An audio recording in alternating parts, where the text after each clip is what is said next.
What is the latest on Brian and Mbeumo to Manchester United? Because surely this is the week we finally get here we go in regards to Mbeumo. A 4-year deal has been agreed with Ngwashi at Manchester United, a top young centre-back. The Antony exit scenario gets even weirder after Betis's sort of strange offers coming in. Are we going to find a resolution with the Antony exit and Betis anytime soon? We're going to talk about that.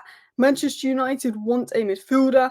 Romano confirms the JJ Gabriel news that we were talking about in last night's video. Man United leading the Ekatike race, apparently the most advanced. And we've got some more updates on Hojlund and his future. So, hello, and welcome back to Alice Talks Football, and welcome back to a 10-minute Manchester United news, transfer news, and update roundup. Well, we're going to round up all the latest news in 10 minutes. And I do want to apologise over the weekend and today.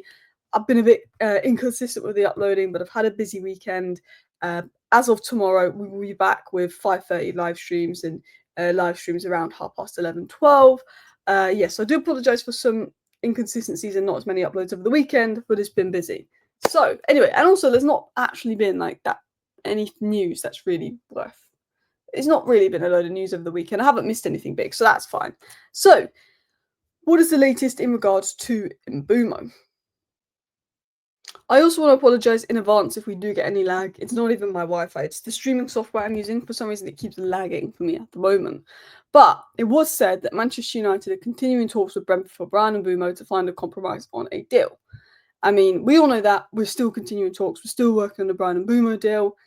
Every journalist is basically telling us we're working on the deal. Cool. We know we're working on the deal. We want to know, when the F is this deal going to be done? It was said by Romano last night on Mbeumo, that the contacts continue even today because Manchester United and Brentford's between Manchester United and Brentford. Constant contact between the two clubs to reach an agreement for Brian and Mbeumo is going on. There's still no here we go, but Manchester United keep working on that. Manchester United keep advancing. They're basically just telling us, okay, the deal is really close. The deal is really close. They're working on a deal. It's really close. Cool. Could they take any longer? I know that obviously, look, we want to make sure we get them for a good price. Brentford keep upping the price because it's Manchester United. Brentford are taking the mick. The reason it is taking a while is because of Brentford, and Mbeumo wants to move. Man United want to move. Brentford want a couple extra million because they've seen it's Manchester United. Let's be honest, if Manchester City was in, they would have accepted the last bid. If we were Manchester City, they'd have accepted our last bid. They're trying it on because it's Manchester United. That's what Brentford are doing. That's what's dragging the deal on. We should get here we go soon. And Mbeumo's made it clear he only wants Manchester United. Tottenham are moving on for players like Kudus and that as well. We know he only wants Manchester United. It's just one of those. It's just one of those. It's going to take time, but we could get it here we go today. We might not get it till next week, but the expectation is it will be done. Brentford are trying to get a couple extra million out of us. Now, talking of deal agreed, Manchester United agree a new 4-year deal for 16-year-old talent Gabriel and Ngwashi as part of the academy. Now, I do apologise if I pronounced the surname wrong, but I'm pretty sure it's Ngwashi. Despite proposals from English and European clubs, he decided to stay. A lot of rivals wanted this kid called Gabriel and Ngwashi. He's one of the highest rated players in the Manchester United Academy, along with JJ Gabriel, who we've just got to stay as well. So we've got two massive bits of news coming out of the academy, which I know some people won't care about, but academy for me is really important to United. Academy news. I love it when we sign players for the academy.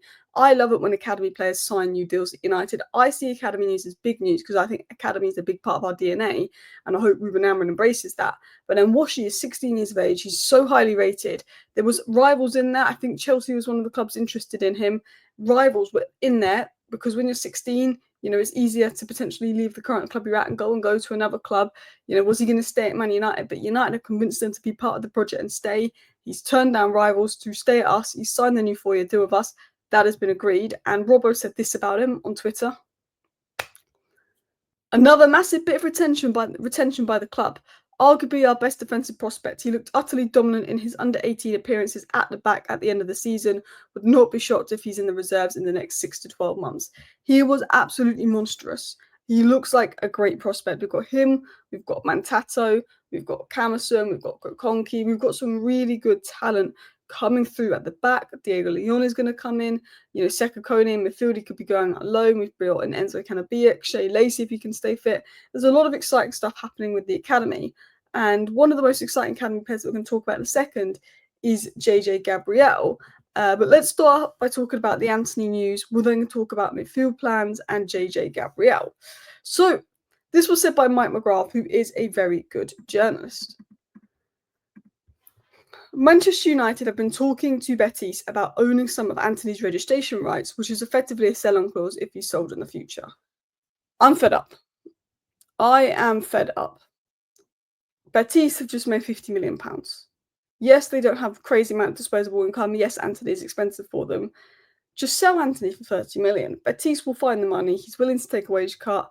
Betis, Man United, they don't want to pay up. They're trying it on, blah, blah, blah. Como is there. Italian clubs are there. There's interest in Antony that will put a bit of pressure on Betis to do a permanent deal. There's interest in Antony from other clubs that's going to put that pressure on Betis to do a permanent deal. Look, £25 million plus add-ons plus a sell-on clause is the lowest I'd go. And if it's going to get the deal over the line, do it. But look, Man United are taking the time on this because Betis want to mug us off. Antony to Betis. I do not want image rights. I do not want this. I do not want that. I want £30 million. The price tag is £35 million. I want £30 million. Okay, I'm not going to ask you to pay 35. I want £30 million. You've just made £50 million through 2 exits. You've got the money. Betis, for me, I think could pay £30 million for Antony, considering they're doing well with exits. I think they could, but who knows? Who knows? But sell-on clause isn't the end of the world, because if he does really well there and Atletico come in for him next season, you can't complain. Continuing on. So this was said by Rob Dawson in regards to midfield. Now, we know that Manchester United want to sign a midfielder. Every credible journalist said we want to sign a midfielder. We're interested in signing a midfielder. And it has been said by Rob Dawson that if Manchester United could boost their budget with incoming transfer fees, there might be a possibility of moving for a midfielder like Ederson or Adam Wharton. Now, I much prefer Adam Wharton to Ederson. I would absolutely love Adam Wharton, but I don't think it's possible, particularly with Palace maybe losing Eze, maybe losing Gueye. You've got to look at stuff like that. They're in Europe this season. I think it's impossible to get Adam Wharton this summer, even if we had the money. I think, look, if the money is there, I think we could move for Ederson. I could see us moving for Ederson. I spoke about him yesterday. We made apparently a 50 million bid for him last summer. I think he's overpriced. I don't think he's 100% the midfielder that we need. But look, if Manchester United sell Rashford and Garnacho for £100 million and get Antony and Sancho off their books, Manchester United can afford a midfielder. But Manchester United have not done that yet. And because we've not done that yet, we can think about, okay, the fact that we want a midfielder, but we're not going to be making any moves for a midfielder for at least a month until some sales go through. So yes, I was talking about JJ Gabriel earlier and in my video last night. And as I said to you guys, JJ Gabriel is probably the highest rated academy talent at Manchester United. Like, Barcelona wanted him. And if Barcelona want one of your academy players, I feel like that's how you know they're good. Now, there was reports coming out, I think it was Nathan Salt that actually said at first, that JJ Gabriel was going to put pen to paper and he was going to stay at Manchester United. Wilcox and Vivel had convinced him to stay. Great work from Wilcox and Vivel. Fabrizio Romano has now said today, more on JJ Gabriel, Manchester United. The agreement to sign a new deal for the young talent is all set to be sealed, all complete. He said the contract will be valid for the next 2 years after key interventions by Jason Wilcox to avoid losing one of the best, most wanted talents. I think in 2 years' time, we're going to be in the same situation with JJ Gabriel and Barcelona, but we've convinced him to stay for another 2 years. It'll be interesting to see how he does in the under-18s in the next 2 years, but Google this guy. Honestly, like, the amount of hype around him is insane because he's that talented for his age. He started to break into the under-18s towards the back end of last season. He's been offered ridiculous deals. You know, he's seen as sort of someone that not only could be the next best footballer, but there's talk of him being, you know, a player that a lot of top brands want to market already, which is crazy. But I think in 2 years' time, we might have a situation where Barca are back in for him. But it's good that we've had 2 great academy players staying at United. Talking of great players, I think Ekitike is a good player. I know this is his first good season in a while. I think he's a very good player. I don't think he's worth anywhere near the price tag being quoted for him.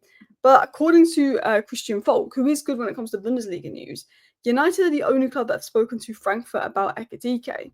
Now, I'm sure we like Ekitike, and I think if Gyökeres goes to Arsenal, Ekitike is our number 1 choice for striker.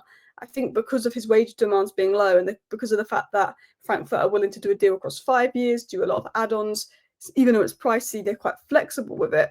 I do think there's a chance if we make some sales, we do move for Ekitike. I think we do like him. I think we do have interest there. But I do think he's a bit overpriced than what he is. And then last but not least, I think one thing that would help us do a deal for Ekitike is selling Hojlund. Now, interim for Hojlund, Romano said that Inter would like to do a loan with an option to buy, but Manchester United are insisting on a permanent deal for Hojlund or he stays. The possibility of Hojlund staying looking strong then, because not many people really want to do a permanent deal for Hojlund. Even though his wages are low, a lot of people are reluctant to do a permanent deal for Hojlund. Anyway, that is all your latest Manchester United news rounded up in 10 minutes. Thank you guys for watching. Bye.